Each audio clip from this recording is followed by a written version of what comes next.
je m'appelle Samantha Manges et je suis formatrice dans les métiers du digital, notamment en social media management, en marketing digital et en intelligence artificielle. Aujourd'hui, je vais vous présenter un nouveau module qui s'appelle automatisation et monitoring. Il s'agira surtout d'apprendre la veille automatique de la recherche d'informations, la surveillance sur les réseaux sociaux, mais également l'amélioration de la recherche sémantique et la pertinence. L'objectif de ce module est justement de permettre aux journalistes d'automatiser leurs recherches, mais également d'automatiser les recherches d'informations sur les réseaux sociaux, de surveiller un peu plus les réseaux sociaux, les fake news, et aussi d'intégrer les outils d'intelligence artificielle à leur travail de tous les jours. Avant de commencer, j'aimerais cependant vous parler des procédés relatifs à l'intelligence artificielle, car il existe deux procédés fondamentaux quand on parle d'intelligence artificielle, et il faut donc prendre note de ces deux procédés-là. Le premier procédé, c'est le machine learning. Il s'agit d'un procédé où vous allez pouvoir maîtriser l'algorithme de l'intelligence artificielle, donc de l'outil en question, pour pouvoir en fait automatiser les tâches sans forcément avoir à intervenir, car une fois que vous intégrez ce qu'on appelle les variables, vous aurez donc un résultat qui sera toujours le même. Si on prend un exemple concret, il s'agira par exemple de faire une recherche sur Google. Si vous faites une recherche, l'algorithme voudra deux variables. Donc, premièrement, le mot-clé et deuxièmement, le bouton « Rechercher ». Et vous aurez comme résultat les résultats de la recherche. Et ce procédé ne changera jamais, peu importe le moteur de recherche que vous allez utiliser. Le deuxième procédé s'appelle Deep Learning. Le Deep Learning, c'est le procédé qui est actuellement le plus utilisé pour les outils d'intelligence artificielle, car c'est ce qui se passe actuellement avec la technologie. Donc, quand on parle de Deep Learning, on parle en fait de variables qui peuvent changer à chaque fois. Donc, au lieu d'avoir un résultat stable, vous aurez des résultats différents selon les variables que vous allez utiliser. Et même ces variables-là, ils ne sont pas forcément, comment on va dire ça, figées. Ils vont donc changer. Ce ne sont pas des variables binaires, mais des variables qui vont changer. Ce sont des variables non structurées, comme ils appellent. Donc, on peut parler de texte, d'images, de vidéos, de son aussi. Et ce sont ces variables qui vont être traitées par l'algorithme de l'intelligence artificielle pour vous fournir un résultat. Donc, si on définit l'intelligence artificielle, donc concrètement, c'est très facile en fait, c'est l'intelligence des êtres humains qui ont été calqués sur des machines pour qu'on puisse les utiliser comme si c'était des êtres humains. Donc, ils vont faire des tâches de tous les jours qu'un humain pourrait faire, mais plus rapidement. Quand on parle d'intelligence artificielle, il faut toujours retenir qu'on parle aussi de ce qu'on appelle prompt. Donc, prompt, c'est un terme anglais. Vous l'écrivez P-R-O-M-P-T. Vous le lisez prompt et non prompt comme en français. Et cela signifie en fait instruction. Donc, quand on parle en fait de prompt, il faut savoir que justement parce que l'IA a été calquée de l'intelligence humaine, donc vous devez donner une instruction à l'IA. Et en fait, si vous donnez une instruction à un être humain, par exemple, si ce n'est pas clair, l'être humain ne comprendra pas. Et c'est la même chose en fait pour l'IA. Si vous donnez une instruction à une IA mais qu'elle n'est pas claire, elle ne comprendra pas ce que vous lui demandez. Par exemple, si vous lui dites « écris-moi un article de 300 mots », elle va demander un article sur quoi, qui sont les cibles, je ne comprends pas très bien, est-ce que vous pouvez préciser? Par contre, si vous lui dites directement « écris-moi un article de 300 mots sur le dernier cyclone qui est passé à Madagascar et les victimes qu'elle a faites », là, l'IA va vous donner un article directement parce qu'elle a bien compris les instructions. Ce qui est essentiel à retenir, c'est que plus vous avez bien prompté, plus vous avez de bons résultats. Quand on parle donc de journalisme et IA, il y a plusieurs enjeux, dont notamment l'automatisation de la recherche d'informations qui vous permet en fait d'être plus productif et d'être plus rapide justement dans cette recherche. Il y a aussi le fait que l'éthique du journaliste est un peu remise en question, parce qu'en fait, justement, l'IA ne comprend pas forcément les enjeux de cette éthique. Donc, il va juste vous fournir des informations qu'il va falloir quand même que vous traitiez. Donc, il faut toujours que l'être humain intervienne dans ce processus de recherche. Vous n'allez pas tout simplement laisser l'outil travailler tout seul, vous allez devoir intervenir à un certain moment pour voir si l'outil correspond très bien à ce que vous recherchez, est-ce qu'il répond à tous vos besoins. Un des problèmes, c'est aussi le fait qu'il y a plein de fake news et l'outil n'est pas forcément au courant de ce qui se passe. Donc, il va juste rechercher en fonction de l'algorithme. C'est vrai que ces outils vous permettent aujourd'hui de sourcer plus fiablement les informations, mais cependant, il y a aussi des outils, ce qu'on va voir plus prochainement d'ailleurs, il y a aussi des outils qui vont aussi vous donner de fausses informations. Donc, il faut savoir discerner et c'est exactement ce qu'un journaliste doit faire. Un des derniers enjeux, c'est aussi le fait que vous devez maîtriser tout simplement ces outils parce que vous êtes dans une ère où la technologie est toujours présente et un journaliste qui ne maîtrise pas la technologie aujourd'hui, il ne peut pas faire correctement son travail.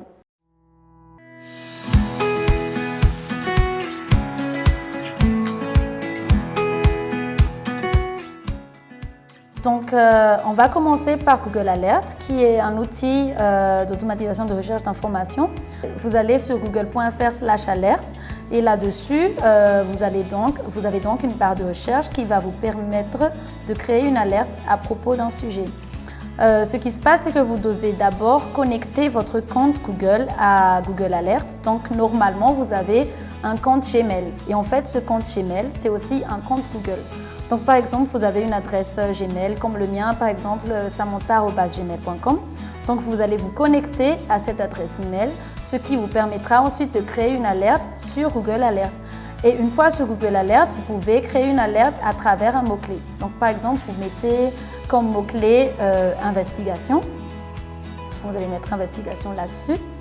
Et vous créez l'alerte par rapport à l'adresse email que vous mettez là. Et vous avez quelques options suite à la fréquence, les sources, les langues, la région et aussi le nombre de résultats que vous voulez avoir. Donc, par exemple, vous voulez avoir une fréquence d'une fois par jour maximum, d'une fois par semaine maximum ou uniquement quand le cas se présente. Donc, vous sélectionnez ce qui vous correspond le plus. Je conseillerais de sélectionner quand le cas se présente vu que vous êtes un journaliste, donc vous devez tout le temps être à l'affût de l'information. Puis, vous avez la source qui peut être des sources automatiques ou des sources actualités, blog, web, vidéo, livres, discussions et finances.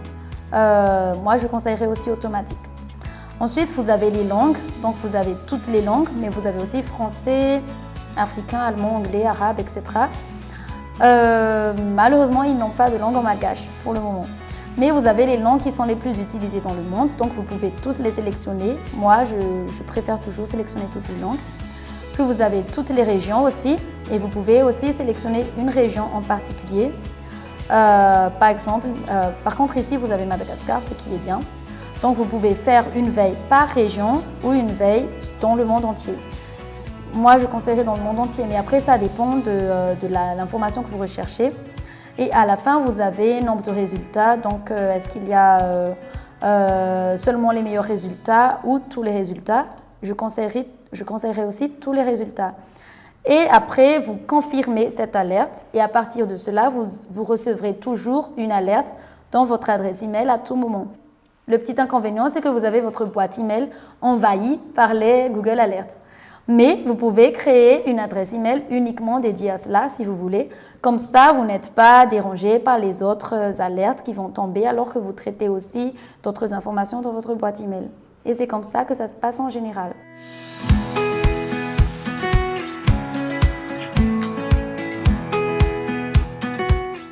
Donc maintenant, nous allons utiliser un autre outil qui s'appelle Google Scholar. Google Scholar, il est plus utilisé dans tout ce qui est automatisation de la recherche d'informations, mais également dans l'amélioration de la recherche sémantique et de la pertinence. Donc pour y accéder, vous allez sur scholar.google.com. Vous n'êtes pas forcément obligé d'avoir un compte Google pour ça, mais c'est quand même mieux de vous connecter à votre compte Google.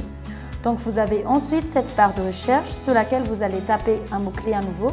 Donc par exemple, moi je vais taper investigation, comme ce que j'ai fait tout à l'heure, et je vais faire une recherche. Et j'ai donc des recherches différentes, des résultats, en fonction du mot-clé que j'ai tapé. Cependant, le mieux est aussi de faire une recherche avancée. C'est ce qui est le mieux pour les journalistes qui veulent en fait avoir des résultats plus pertinents. Donc comment vous faites pour faire une recherche avancée?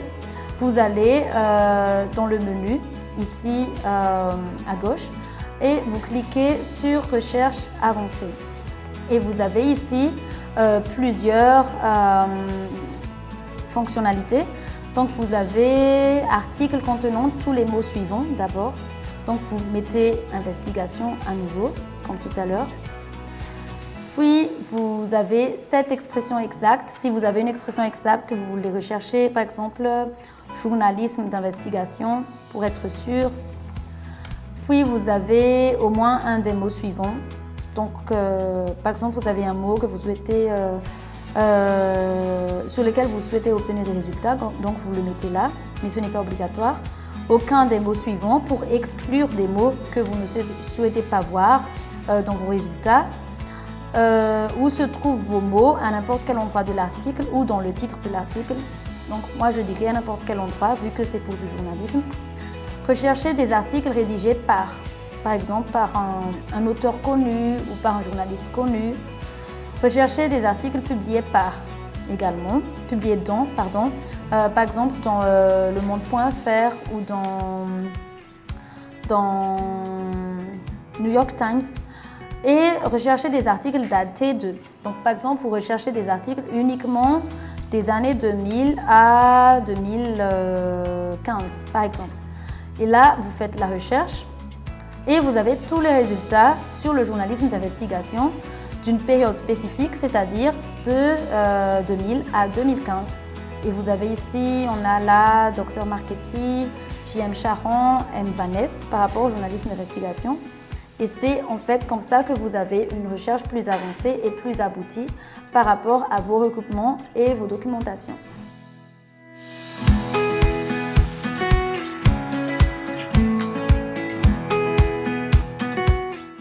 On va passer à ChatGPT. Donc ChatGPT, c'est l'outil, l'intelligence artificielle par excellence jusque-là. C'est le plus utilisé dans le monde et également le plus apprécié pour le moment. Et c'est un outil qui a été développé par OpenAI. Donc l'entreprise s'appelle OpenAI et c'est un outil gratuit. Donc pour le moment, vous pouvez utiliser ChatGPT gratuitement. Vous avez une fonction premium, mais en général, ChatGPT, la fonction gratuite, elle répond très bien aux besoins des journalistes. Donc comment vous allez accéder à ChatGPT? Vous allez d'abord sur chatgpt.com. Donc c'est le lien que vous allez utiliser pour accéder à ChatGPT. Et une fois que vous êtes là, vous avez en fait une barre de discussion. Donc vous allez poser une question, comme ils l'écrivent ici. Vous allez poser une question à ChatGPT par rapport aux besoins que vous avez. Donc par exemple, vous allez demander, le mieux est de parler à ChatGPT dans un langage assez poli. Donc vous allez par exemple lui dire bonjour. Bonjour, je souhaiterais avoir plus d'informations sur le journalisme d'investigation, par exemple. Voilà. Et il va générer une réponse en fonction de cette demande que nous voyons ensemble ici. Donc là, par exemple, vous n'avez pas précisé votre demande, donc il va vous répondre en fonction de ce qu'il sait. Il va juste donner des informations génériques. Mais justement, en tant que journaliste, vous allez devoir poser des questions plus précises pour avoir des réponses aussi plus précises. Et c'est ce qu'on appelle prompt, ce dont on avait parlé plus tôt. Donc le prompt, justement, vous sert à avoir des informations plus précises dans vos réponses. Donc par exemple, au lieu de juste demander je souhaiterais avoir plus d'informations sur le journalisme d'investigation, vous allez préciser quel journalisme d'investigation, où ça se passe, à quel moment, est-ce que vous avez des besoins spécifiques par rapport à ça, par exemple les outils, les matériaux, comment est-ce qu'on fait pour réaliser en bonne et due forme une activité de journalisme d'investigation. Donc vous pouvez le faire comme ça. Et le mieux aussi, c'est de créer un compte. Donc là, par exemple, vous voyez qu'on a un compte éphémère sur ChatGPT, mais vous pouvez vous connecter sur votre compte ChatGPT que vous créez. Donc vous allez sur la barre créer un compte, vous allez sur login, s'inscrire, et vous allez cliquer dessus et vous allez créer un compte. Il va vous demander votre adresse email et un mot de passe que vous allez créer et dont vous devez vous souvenir, bien sûr. Et vous allez ensuite pouvoir vous connecter. L'intérêt d'avoir un compte ChatGPT, justement, c'est d'avoir un historique. Donc au lieu d'à chaque fois demander quelque chose à ChatGPT, vous pourrez directement avoir un historique de vos discussions. C'est comme sur Messenger, par exemple, vous avez déjà tous les historiques et vous pouvez demander. Donc vous n'avez plus à chaque fois à demander sur le journalisme d'investigation, vous pouvez continuer la discussion. Donc vous pouvez en fait vraiment donner des instructions précises à ChatGPT selon votre besoin en utilisant un bon prompt. Donc voilà comment ça se passe. Sinon, si vous souhaitez utiliser une version plus avancée de ChatGPT, vous pouvez utiliser ChatGPT+, mais c'est payant. Comme vous le voyez sur la capture d'écran, vous avez ChatGPT+, pour $20 par mois et vous avez aussi ChatGPT Pro pour $200 par mois. Mais encore une fois, ChatGPT en version gratuite vous permet déjà d'avoir plein d'informations. Le petit souci avec ChatGPT, c'est qu'il n'a pas les informations instantanées, il a les informations jusqu'à 2021. Donc pour avoir des informations un peu plus mises à jour, vous pouvez utiliser d'autres outils que je vais vous présenter dans la section suivante. Donc maintenant, nous avons Gemini. Gemini, c'est un outil IA qui ressemble beaucoup à ChatGPT, mais qui a été développé par Google. Donc anciennement, il s'appelait Bard, mais ils ont donc renommé Bard pour lui donner le nom de Gemini. Et en fait, pour utiliser Gemini, c'est très simple. Vous allez sur le site de Gemini, gemini.google.com. Vous devez avoir un compte Google. Enfin, vous n'êtes pas obligé d'avoir un compte Google, mais c'est mieux pour l'historique. Donc, c'est exactement comme ChatGPT. Plus vous avez un compte, donc vous avez un historique. Mais si vous avez juste un compte éphémère, donc vous n'avez pas l'historique et vous n'aurez pas forcément tout ce que vous souhaiteriez avoir. Donc, si vous parlez à Gemini, c'est la même chose qu'avec ChatGPT en fait. Vous allez juste prompter une information. Donc, par exemple, vous allez lui redemander la même chose. Par exemple, on va dire bonjour aussi, parce qu'il faut être poli, même avec les IA. Bonjour, peux-tu me donner des informations sur le dernier cyclone qui est passé à Madagascar?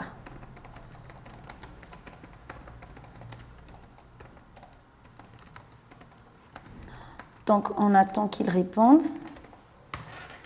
Et il génère des réponses, un peu comme ChatGPT. Il va vous donner tous les cyclones au cours de la saison 2024-2025. Voici quelques informations sur les plus récents. Cyclone Hondé, cyclone Dikeledi, cyclone Faïda. Il est important de noter que la saison cyclonique dans l'océan Indien s'étend de novembre à avril. Il vous donne même des compléments d'informations. Et si vous avez besoin de plus d'informations, c'est ce qui est aussi bien avec Gemini. Vous pouvez lui demander de donner des sources de ces informations-là, si vous n'êtes pas sûr que ce sont les bonnes informations. Donc, vous pouvez lui demander, peux-tu me donner les sources de ces informations? Et d'ailleurs, en termes de fiabilité, Gemini est beaucoup plus intéressant en termes de fiabilité de sources.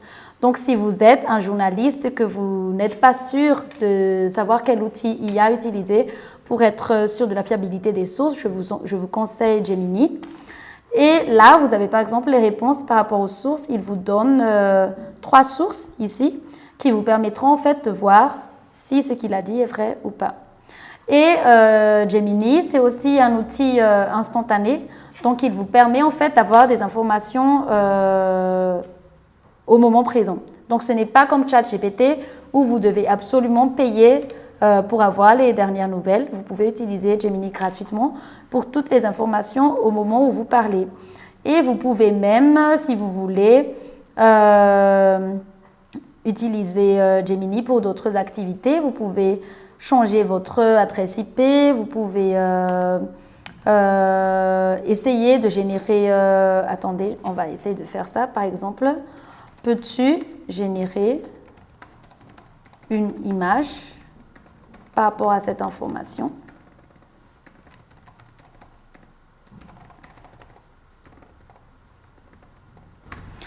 Et on va attendre un peu. Normalement, Gemini peut vous générer des images aujourd'hui avec l'assistance d'Imagen 3, qui est donc leur outil pour la génération d'images. Voilà, il a créé une image pour vous et vous pouvez télécharger cette image et l'utiliser pour vos informations. Là, vous avez une image de la trajectoire du cyclone Hondé que Gemini a généré pour vous. Donc, si vous avez besoin d'une image que vous allez mettre dans un journal, presse en ligne ou presse écrite, vous pouvez générer des images et elles sont libres de droit. Donc, voilà comment vous pouvez déjà utiliser Gemini pour optimiser vos informations.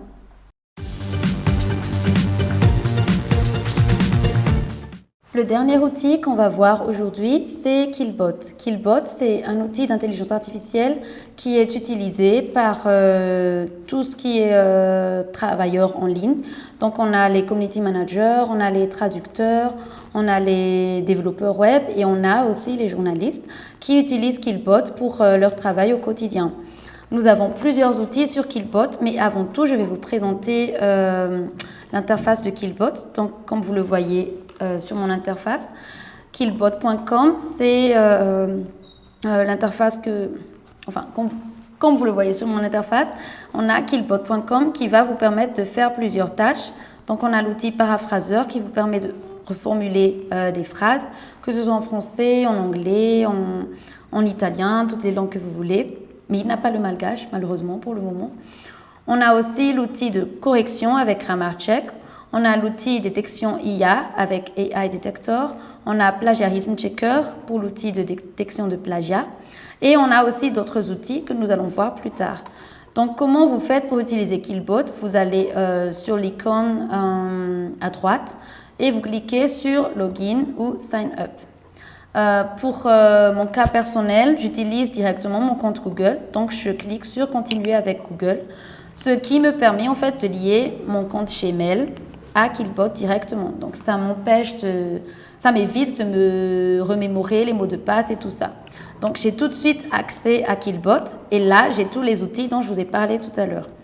On a d'autres outils à part ceux dont j'ai parlé parce que en fait l'outil que nous allons voir, c'est un outil qui va vous permettre d'automatiser les recherches et aussi de voir si les sources sont bonnes ou pas, comme on avait vu avec ChatGPT, Gemini. Donc on va cliquer sur View More Tools qui va vous permettre de voir d'autres outils et on va cliquer sur Flow. Donc Flow, c'est quoi? C'est un outil qui vous permet d'écrire directement sur Killbot, donc comme ça. Donc vous pouvez écrire un document, un essai, grâce à Blank Project. Donc là, on a l'outil qu'on a cliqué tout à l'heure, on a cliqué sur Create Blank et on a donc un document vierge sur lequel on peut soit écrire, soit faire des recherches, soit importer des documents comme vous voulez. Donc, puisque nous souhaitons surtout automatiser les recherches, nous allons demander à Killbot Search quelles sont les compétences clés du journaliste d'investigation. Et on va attendre les résultats. Donc, comme vous le voyez sur l'écran là maintenant, Killbot est en train de collecter toutes les informations sur la question. Et on a plusieurs informations. Donc, on a revue sur le journalisme.com en PDF. On a aussi, c'est le seul apparemment. Donc, vous pouvez l'insérer directement dans le document en cliquant sur Insert ici. Et il va vous insérer ce document. Après, si vous avez encore besoin d'une autre information, vous cliquez sur Retour ou Back et vous allez cliquer sur... Il vous donne en fait des questions qui sont déjà plus ou moins en rapport avec le domaine. C'est pour ça que cette IA est intéressante. Vous avez d'autres questions comme par exemple, quelles sont les compétences éthiques à développer? Donc, c'est ce qu'elle vous demande ici. Mais bon, c'est en anglais, donc on va quand même reformuler. Les compétences éthiques à développer. Et on lance à nouveau la recherche. Donc, comme vous le voyez, il est aussi en train de collecter les informations. On a enfin la réponse par rapport à la question qu'on a posée. Et on peut insérer cette réponse dans le document ci-après. Donc, comme vous le voyez à côté, on a maintenant un article. Et si vous n'êtes pas sûr d'avoir les bonnes sources, vous pouvez voir où a été les sources de ces documents sur cet onglet sources que vous voyez ici. et il vous donne les sources. Donc, on a la source l'express-education.com et la source narrative.school. Donc, on peut voir les sources des documents. Donc, vous êtes sûr de ne pas vous tromper dans la recherche et aussi d'avoir des sources qui sont toujours fiables. Et à côté, vous avez l'onglet Notes qui vous permet aussi de prendre des notes. Donc, par exemple, vous avez besoin d'écrire cet article, mais vous ne pouvez pas le finir aujourd'hui pour des raisons différentes. Donc, vous allez mettre, par exemple, une note selon laquelle ajouter un accent sur les besoins matériaux d'un journaliste d'investigation, par exemple. Vous mettez ça là pour ne pas l'oublier plus tard. Donc, vous n'avez même plus besoin d'un bloc-notes parce qu'en fait, Killbot, il vous donne déjà un bloc-notes que vous pouvez utiliser gratuitement. Et vous pouvez aussi voir si vous pouvez rendre le contenu plus clair à travers les AI Review, améliorer la lecture, s'assurer que le contenu est logique, chronologique et complet. Et enfin, vous pouvez générer cet article selon vos besoins. Donc voilà comment vous pouvez utiliser Killbot pour l'automatisation, la recherche d'informations, la recherche de sources, le recoupement et aussi l'amélioration de votre contenu.